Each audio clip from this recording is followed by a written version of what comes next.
Hey guys, Wyatt Claypool here, and oh boy, do I have some crazy stuff I need to discuss with you guys today. I don't even know how I set up this first thing I want to talk about. The BC Green Party is absolutely insane. In fact, they went out of their way to prove it today by presenting a petition to legalize human composting, allow people to compost their bodies into the fields to grow food for other people. They are not beating my accusation that they are farmers market communists. That's what I used to call them during the BC provincial election, and they are proving it today with a policy I would assume that Pol Pot would advocate for if he was sitting in the BC legislature. Check this out. On behalf of my constituents on Galliano Island, Susan Lambert, Daphne Arbor, and Adriana Briand, for the province to legalize human composting as an option for disposition. Just check out Tara Armstrong's face in the background there. By the way, shout out to Tara Armstrong, a fantastic independent MLA. She is like barely holding it together on how insane this is. I would not have as good of a composure as Tara does. I have to show her face on screen for those who can't see it from where maybe they're seated. Yeah, even she knows that this is a little bit weird, but good for her. She held it together. In fact, actually, guys, in the description of this video, as well as pinned at the top of the comments, I'm going to be linking all three of the independent MLA's X accounts. If you guys want to go give them a follow, that's Dallas Brody, Tara Armstrong, and Jordan Keeley. But let's get back to it here. Posting as an option for disposition of human remains in our province. The petitioner requests this House review the Cremation, Interment, and Funeral Services Act and amend Part 3 to include natural... We don't need to explain petitions. Okay. Thank you, Mr. Shout out to the speaker, who's a hero, who shut that down from being discussed further. Absolutely gross. This is a priority, apparently, for the BC Greens. There's nothing else going on that they want to present petitions about. Again, I know it's a petition that a constituent has asked their MLA to put forward, but you're allowed to say no. I would have said no to that. Oh, that's not very democratic. Why let a petition get into the legislature? I think there can be some quality control, and if the person truly believes in it and their MLA won't present it, they can go advocate for it themselves. Again, Canada is like the country of, oh, well, the lines are really long for healthcare. I guess you're going to die. Or have you ever considered MAID? The BC Greens jumped the shark and say, have you ever thought of being mulch? Have you ever thought of allowing for more corn to be grown this year by adding your body to the killing fields? I know I'm being hyperbolic about it, but my goodness, the BC Greens are so out of touch. And yet the BC NDP government, who are crazy in and of themselves, are currently in effectively a coalition with the BC Greens. Technically, the NDP has a majority, but they have a bare 47-seat majority, and the sitting speaker is an NDP MLA, which means that in order to pass stuff more efficiently, they need the Greens' assistance, unless they want to go through the arduous process of voting on it and then having it be a deadlock and then having the speaker have to come in through special procedure and vote to continue debate or vote to pass stuff. It's very complicated. But yeah, I actually want to highlight some other stuff going on inside the BC legislature today. And then I want to, later on in this video, I'm going to be talking about the longest ballot committee stuff. I know that's been getting on a lot of people's nerves. I've talked about it a little bit in previous videos, but only in passing. And I want to kind of confront why the longest ballot committee is so annoying and what we can do to get rid of it. It's not part of democracy to have ballots being full of 200 candidate names who are not actually seriously running.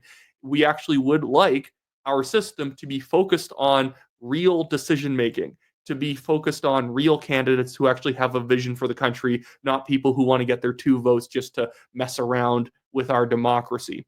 Anyways, but now I just want to talk about something else going on in the legislature, and that is the BC Conservatives not being very conservative. There's a few things I have to talk about on this front. This is why I specifically support the 3 independent MLAs. They're actually doing very conservative things, putting forward bills to drastically cut down on taxes, slashing taxes under $100,000 by 50%, slashing it above $100,000 by 25%, including corporate taxes. They're doing a really good job presenting stuff like this, opposing insane land deals that the province is making with certain Indigenous bands, which again is not even good for Indigenous people. There is a reason why we have this crazy stuff going down on Haida Gwaii, where because the government doesn't enforce the law, and because they don't enforce the law and the band council has total control over Haida Gwaii, they can technically bulldoze people's houses that they don't like if they're connected with a criminal. That's an actual thing going on. I will link in the description below a story on that. Check it out yourself. That is another thing for another day. But the Conservatives, while the NDP, the BC NDP, are proposing this new bill, Bill 14, which would give them basically the ability to pick winners and losers with new resource projects, the Conservatives have gotten up and Premier's push to fast-track projects. I'm not sure why that started up right when I brought it up on screen, but the Conservative minister or critic of Indigenous affairs, Scott McInnes, has gotten up to say, you know why Bill 14 is bad? Not because it's anti-market and it's allowing the government to pick projects it likes and not allow other projects to get the fast track over all of the crazy regulations. It's actually bad because there isn't enough reserve Indigenous consultation. Absolutely ridiculous. Mr. Speaker, the Premier's push to fast-track projects is now facing direct criticism from Indigenous leadership. The Union of BC Indian Chiefs warned that fast-tracking in response to U.S. tariffs risks, and I quote, watering down the environmental assessment process, end quote. Mr. Speaker, why does this NDP Premier continue down this path despite direct warnings from Indigenous leadership in British Columbia? I'm not even going to show you the answer or the rest of this. Basically, the BC NDP just says, no, we absolutely will go through all the consultations and whatnot. It's all ridiculous. The consultations are bloated and effectively just result in these crazy land deals and different handouts to reserve bands who are not really representing their people, but they effectively have an outsized amount of power on whether or not projects go forward or not.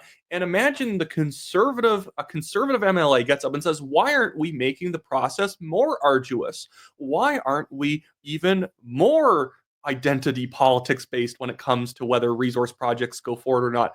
I don't get it.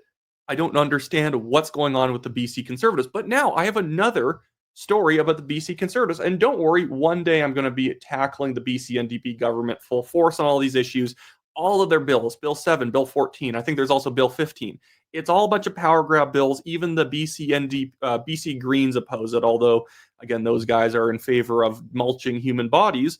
But the thing is that all that stuff is obviously wrong. The authoritarianism, the picking winners and losers when it comes to resource projects, ability to impose tariffs and take products off the shelves at will, obviously insane. But why can't the Conservatives decide to do something conservative in opposition to all this? So the other day, if you are unaware, there was this bill, or not bill, there was this event that took place with the Association for Reformed Political Action. It is like Calvinists, Congregationalists who go around lobbying government on behalf of socially conservative Christians. And they had an event at the legislature hosted by BC Conservative MLA Heather Maas.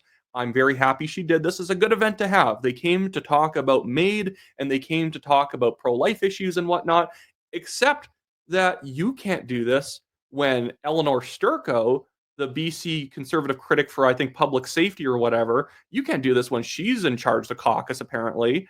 I'm not even sure what kind of power she has in caucus, but she went to the CBC to attack her own colleagues, including BC Conservative leader John Rested, for having attended this ARPA event. See a group that, in my opinion, actively works against the rights of other British Columbians is not in line with what I personally want to see in the Hall of Honor. Eleanor Sturko is livid after a fellow Conservative MLA, Heather Maas, hosted the Association for Reformed Political Action, also known as ARPA, at an event in the legislature's Hall of Honor on Tuesday. Many of their stances align with ours. This is apparently so much that Eleanor Sturko had to go to the CBC, the Canadian Broadcasting Corporation, to complain because apparently it's a very traditionally socially conservative, reformed Christian group, and that's not allowed. That is not allowed in the Hall of Honor because, I don't know, did they come to advocate that we should ban gay marriage or something? No. In fact, they specifically say they don't really care about that issue. And they were there to talk about things around, stuff that the BC Greens wouldn't like a lot, maybe protecting the sanctity of life around pro-life issues as well as restricting the abuse of MAID. And people don't even realize how much MAID is abused in Canada. There's a reason why there's all this crazy footage of like veterans and people wanting a wheelchair ramp being just randomly offered MAID for no reason. So these people, Mike Schoten, who showed up for ARPA, was talking about that, but Eleanor could not have it and had to speak out. I find this all so obnoxious. A common sense approach as the Conservative Party in BC. The group has campaigned to end MAID, which it calls euthanasia, and has called for a ban on the abortion pill. ARPA also opposes same-sex marriage and sexual orientation and gender identity, or SOGI, policies in schools. Sturko is gay and has 3 children with her wife, Melissa. On their website, characterize same-sex couples or homosexual people as being immoral. BC Conservative leader. By the way, Sturko meets with fundamentalist Sikh groups. She goes to mosques. What is she actually getting after here other than just an opportunity to attack another MLA by going to like the back subtext pages of ARPA? You can be in favor of those things. You can be against them. It literally does not matter. Why did this require Eleanor Sturko to attack all these people who just wanted to hear about the maiden pro-life issue? I don't know. But this is now extended further days after this happened to another BC Conservative MLA, not just speaking out against the event and ARPA, but attacking Heather Moss for having promoted this event and hosted it. Amelia Bulby here, the MLA for Penticton Summerland, says, at Heather Ma, she doesn't speak for me. I myself, a Christian, believe all British Columbians should have the same civil rights, whether you're gay or straight. And by the way, ARPA actually literally just says it does not care about repealing gay marriage, so I'm not even sure what these people are on about. And then she says, ARPA espouses positions myself and the majority of my constituents reject. Okay, every organization is probably going to have things you don't agree with. There are tons of organizations that say things I don't agree with, and I'll still talk to them on things I agree on. And then she goes on to say, I wouldn't willingly be caught dead with them in public, and I believe it's an error they were allowed in the Hall of Honor at the legislature. I will continue to represent all my constituents, regardless of what some members of my caucus associate with them. Couldn't we be opposing actual things the BC NDP are doing right now? And again, the Conservatives frequently often don't oppose the NDP. So Bill 7, the bill that will give the NDP the power to just arbitrarily put tariffs on random things, pull products off of shelves if they don't think it's in the economic interests of British Columbia, that was voted against by the BC Conservative Caucus, but they didn't even show up to debate against it because their priorities are so screwed up right now. And there are great people in the BC Conservative Caucus who actually care about conservatism, who care about free market principles, who actually want to dismantle a lot of the crazy laws and policies that the BC NDP currently support in their government. But then there's a lot of people who don't really care, and they play high school games behind the scenes, attacking people who said something they didn't quite like, or they talk to a guy who thinks something and on his website says something that you wouldn't agree with. Who cares? But the thing is that Amelia Bulby is not a very good MLA. So all she has is whining at other conservatives for not being a progressive like her. I remember I even got into it one time when she was attacking Tara Armstrong, Jordan Keeley, and Dallas Brody on Facebook, attacking them under their own personal profile. And she said that she had a historic victory in Penticton Summerlands. She only won by 2%. In a riding where the BC Liberals, as compromised as that party was in terms of not being a very conservative party, despite running in a conservative area, they would usually win that riding against the NDP by 10 points, by 15 points. And Amelia Bulby wins it by 2. And she said it was a historic victory because normally those people didn't have to run with an independent also in the race. The independent got 10% of the vote in the race with Amelia Boulby because she's so unlikable. A bunch of conservatives went to go vote for anybody else but her or the NDP. Goodness. So anyways, that should be it for that issue. So now I got to move on to something arguably even more annoying than Amelia Boulby, and that is the issue of the longest ballot committee. So the longest ballot committee, if you don't know, is this proportional representation organization that basically, I guess, through wanting Canada's system to be changed from first past the post to proportional representation, has been going around the country and signing up as many candidates as possible for singular riding ballots as like a big stunt. And it makes no sense. So now it is being reported that the longest ballot committee is preparing to flood Pierre Poilievre's riding with over 200 candidates. And I would disagree with the poster of this saying this, that all the left knows how to do is cheat. This is not cheating. It's just annoying. Even in Carleton, where Pierre Poilievre lost his riding, I really doubt that the longest ballot committee had an impact. But it is grating on the nerves of voters who go to a ballot station, to go to a polling station, and are presented with a ballot that, if I can bring it up here, looks something like this. If I can get it. Oh my goodness, sorry. Where is these ballot images? I saved them onto my bookmarks and now they're not here. Okay, that looks something like this. This is unacceptable.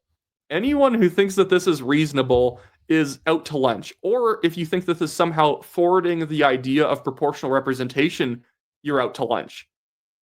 Somehow the Liberals have never passed a piece of legislation to stop this, or had some sort of regulatory body pass a regulation saying that you cannot be representing or being the agent for this many candidates on one ballot. Because yes, this is a singular individual who is getting these people on the ballots. Obviously, they technically do need to get their signatures themselves, although one person can just run around getting people to sign that many signatures, 25 signatures for every single candidate. But what? Look at this. That's how big the ballot is in real life for people to mark their name on. Again, this did not cause Poilievre to lose, but it is a problem. This guy, Thomas Sejewicz, I believe, is literally the person who is the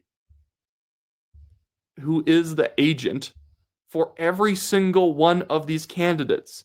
We could obviously end this by just saying, you cannot be the agent for more than one candidate, and candidates themselves cannot be the agent for another candidate in case they try and pivot. And so he's the agent for one candidate, and then that candidate's the agent for the next candidate. This is not helping democracy. This is not even helping their cause of proportional representation. How does this make you more pro-PR?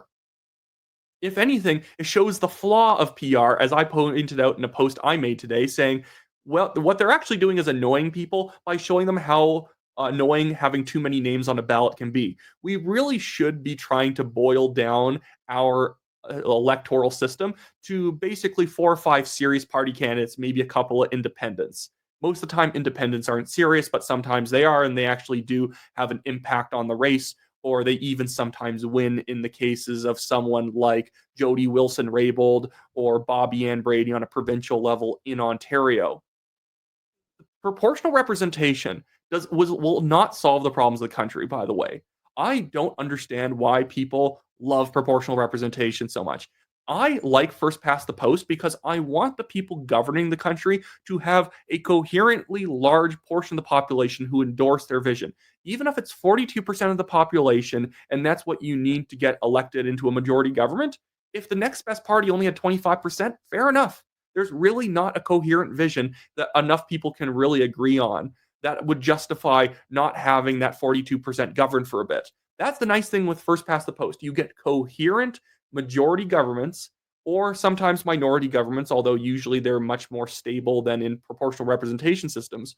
Whereas in proportional representation systems, pretty much nothing changes because there's never that moment where, oh, well, this new party has 42%. Let's let them govern for a little bit because they won the vast majority of ridings, local contests. In places like Spain, ever since Francisco Franco died, the socialists have literally never not been in government. They are always in government because in Spain, they do have like a threshold of like 5%, which is also funny how proportional representation people are like, oh, it's proportional representation, but we'll have it be regional and there'll be a 5% threshold. It's like, well, so do you want proportional representation or not? You can't just start putting a bunch of stipulations in place if apparently having more proportional representation makes it better. But I digress here. But in Spain, every time the socialists do something stupid and lose support, because of human psychology, those people will usually just go vote for a different leftist party. Same stupid policies. There's no reason why they're going to do a better job, but the Socialist Party can now form governments with only winning like 25% of the vote, because then they have the Marxist Party get 5%, and then the Communist Party gets 3%, and then this Progress, whatever party, Seville gets a couple local seats or whatever, and then they always keep the socialists in because nobody really wants to admit we probably need something completely different in government for a while. And so the Republican parties or the more right parties can sometimes win like 45 combined percent. And that's usually behind only a single party mostly. And they still cannot form government because the socialists with their 25 or 30% can keep cobbling together new governments with more fringe left-wing parties or squishy green parties who don't want to support anyone on the right. It annoys me to no end. Look at Israel.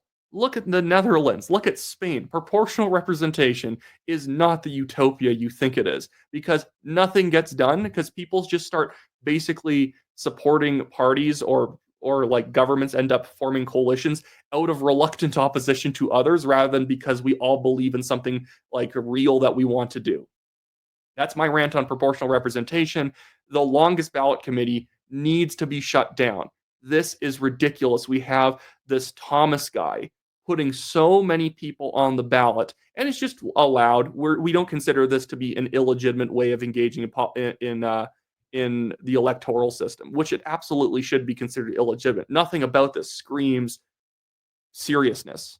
We should have serious candidates on the ballot. I don't want when I say serious, I don't mean that we should start valuing, I don't think this guy's serious. If you want to be on the ballot, get your 25 signatures and get a vote, just a single vote, but you put in the work yourself, you had your own agent supporting you, that's fine. Once it becomes like a manufactured system to have these multi-page ballots, nay, you are not on the ballot anymore. I am sorry. This is stupid. Anyways, so that should be it for me today, guys. Thank you for listening to my rants. Sorry for the disgusting news of the BC Greens supporting human compost. Goodness. Canada's a crazy place right now. And all I can say is, I guess it's funny for content. Go follow those 3 independent MLAs in British Columbia, Dallas Brody, Tara Armstrong, and Jordan Keeley. That is going to be linked in the description below and pinned at the top of the comments. Like, share, subscribe, all that stuff. See you guys later.